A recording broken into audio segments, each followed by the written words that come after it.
अगले बजट को लेकर तैयारियां शुरू हो गई हैं। वित्त मंत्रालय ने सर्कुलर जारी करते हुए सभी मंत्रालयों से आमदनी और खर्च का ब्यौरा मांगा है।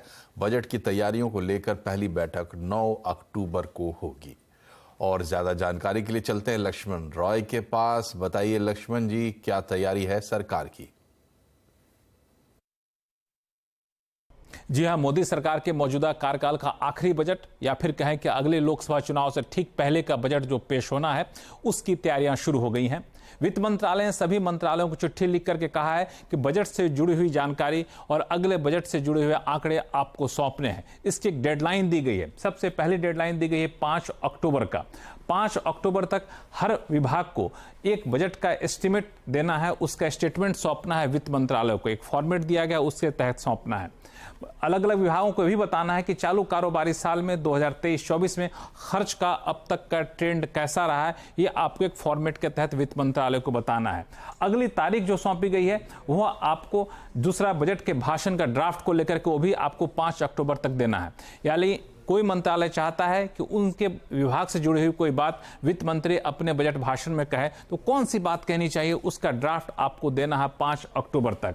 उन सब के बाद 9 अक्टूबर को बजट की तैयारियों पर पहली बैठक वित्त मंत्रालय के अधिकारियों के साथ अलग अलग मंत्रालयों की होगी। और उस बैठक के बाद जो है तब आपको होगा दूसरी महत्वपूर्ण बात, 1 नवंबर की तारीख, जहां पे हर विभाग को अपने रेवेन्यू रिसिप्ट का आंकड़ा देना है। यानी उनके यहाँ जो भी आमदनी हुई है उसकी जानकारी आपको सौंपनी है वित्त मंत्रालय को, ताकि वित्त मंत्रालय इस आधार पर बजट का दस्तावेज तैयार कर सके। जीडीपी, जिस पर सबकी निगाहें टिकी रहती है कि जीडीपी का अनुमान क्या सरकार पेश करने वाली है, उसके आंकड़े आपको 7 जनवरी तक वित्त मंत्रालय तक पहुंचा देने संबंधित विभाग को यह भी जानकारी दी गई है। और 25 जनवरी को डिटेल डिमांड फॉर ग्रांट आपको सौंपना है वित्त मंत्रालय को। यानी आप कौन कौन से पैसे की और आपको जरूरत है खर्च करने के लिए, वो आपको वित्त मंत्रालय को बताना होगा।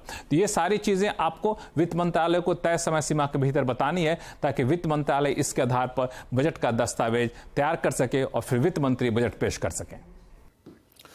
तो लक्ष्मण जी, 2024 चुनावी साल होगा। इस बार अंतरिम बजट की ही संभावना है, तो बड़े ऐलान होंगे नहीं होंगे, इसके बारे में कुछ संकेत? जहां तक अंतरिम बजट में किसी बड़े ऐलान की बात है, तो कानून इस बात की रोक नहीं लगाता है कि आप अंतरिम बजट में कोई बड़े ऐलान नहीं कर सकते हैं। हमने देखा है कि अब तक 14 बार कुल अंतरिम बजट पेश किया गया है और अलग अलग कई मौके पर अंतरिम बजट में बड़े बड़े ऐलान किए गए हैं। मिसाल के तौर पर मोदी सरकार के पिछले अंतरिम बजट की बात करें जो 2019 में पेश किया गया था, वहां पर काफी बड़ा ऐलान किया गया था। पीएम किसान सम्मान निधि योजना का ऐलान किया गया था, जिसमें किसानों को 6,000 रुपये उनके खाते में दिए जाएंगे, ये ऐलान किया गया था। उसी अंतरिम बजट में पीएम श्रम योग मानधन योजना का ऐलान किया गया था, जिसमें श्रमिकों को पैसे पेंशन की गारंटी दी गई थी। 5 लाख रुपए तक के टैक्सेबल इनकम पर इनकम टैक्स नहीं लगेगा, इसका भी ऐलान किया गया, तो भी अंतरिम बजट में। अगर उससे पहले की बात हम करें, 2014 में यूपीए सरकार ने जब अंतरिम बजट पेश किया था, तो बहुत बड़े चुनावी वादे को पूरा करते हुए 1 रैंक 1 पेंशन का ऐलान किया था। साथ ही साथ 1 रैंक 1 पेंशन के अलावा एजुकेशन लोन पर सब्सिडी का ऐलान किया गया था। गाड़ियों पर एक्साइज ड्यूटी में छूट का ऐलान किया गया था। वो सब हुआ था 2014 के अंतरिम बजट में, यूपीए में जब पी चिदम्बरम ने बजट पेश किया था। तो इससे पहले 2004 में एनडीए सरकार ने जब अंतरिम बजट पेश किया था, तब भी बड़े ऐलान किए थे। मिसाल के तौर पर डीओ को बेसिक पे के साथ मिलाने का ऐलान किया गया था। एलटीसीजी में छूट का दायरा बढ़ाया गया था। वो सारा कुछ हुआ था आपको अंतरिम बजट में। इसके अलावा स्टाम्प ड्यूटी में कटौती का भी ऐलान किया गया था, वो भी अंतरिम बजट में एनडीए सरकार ने किया था 2004 में। इससे पहले 1991 में चंद्रशेखर की सरकार जो थी, तब पहली बार विनिवेश नीति की घोषणा की गई थी, वो भी अंतरिम बजट में। इसका मतलब साफ तौर से ये हुआ कि अंतरिम बजट में कई बार बड़े ऐलान हुए हैं, इसलिए इस बार भी सरकार अंतरिम बजट में कोई बड़े ऐलान करेगी, इस बात की संभावना से इनकार नहीं किया जा सकता है।